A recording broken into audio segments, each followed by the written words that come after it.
Happening now on News Channel 5's Night Side. Well, 4 Rapides Parish schools close under a controversial new plan by the school board. The latest from the Rapides Parish School Board meeting on the Better Facility Strategic Plan. That's all coming right up. And good evening, everyone. Thank you for joining us here on News Channel 5's Night Side.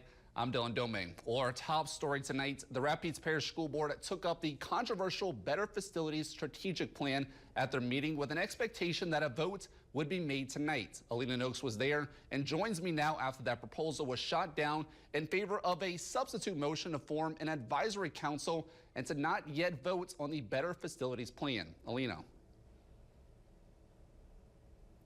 Yeah, Dylan, that's right. What they took up tonight were several different motions. It got a little confusing here in the boardroom. It first started off with a motion made by Dr. Stephen Chapman that was going to create an advisory council, but also had a list of other parameters in which was going to delay the implementation of this Better Facilities Plan. It was still going to go into place if it was approved, but it was just going to delay it and allow for more community feedback. However, the community was very outspoken about being against that, as well as some of the board members. One of those board members being Sandra Franklin, she instead proposed a substitute motion that was going to only create an advisory council and pump the brakes really on this motion and not put this plan into place yet. However, that was shot down by the board, and instead they chose to go ahead and carry forward with a different motion by Willard McCall. Willard McCall's motion was going to create an advisory council as well as still allow for the approval of this plan to go into place just later down the line.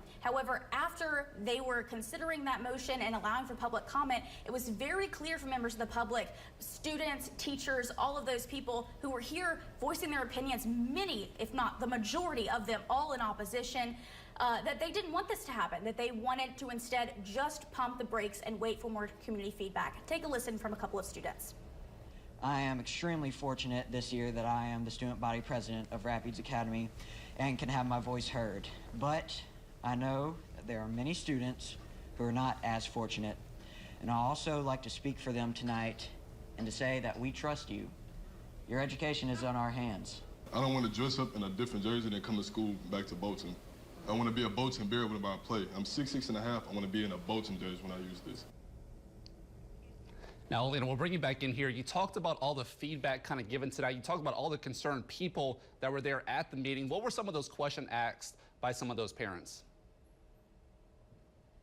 Well, honestly, Dylan, there were a lot of questions that were left unanswered for these parents, and they expressed those concerns. In fact, one parent, Erica Phillips, said she had a list of 90 questions that she's gotten from people here in the community that she said if the board advisory council was even created, that it was only going to answer really 33 of those. There were still a lot of questions left unanswered for these community members. And aside from that, people were asking just what's going to happen with these schools. Are the schools that are going to be left vacant going to have them utilized in any way? And how are these students going to be impacted by this change? A lot of questions here left unanswered, but hopefully with this advisory council that will be created in the March committee meetings rather for the board, those questions will be eventually answered before any kind of implementation of the Better Facilities Plan moves forward. And that's really the hope of the board members as well as the community. It was clear tonight that after the community expressed their vehement opposition to this Better Facilities Plan, that all but one board member, that would be Steve Berry, voted to instead go with the advisory council route rather than implementing the plan. That switched several of the votes from the initial start of the meeting to where at the end of the day, the parents went out, students went out, and their voice was heard here at the board meeting tonight. Dylan, back to you. Alina, we'll keep you here. One more question here. You talked about the confusion, right? There's a lot to kind of unravel here tonight. What's next on this matter, really, for the parents, for the students, for the teachers, for the school board? What's next moving forward?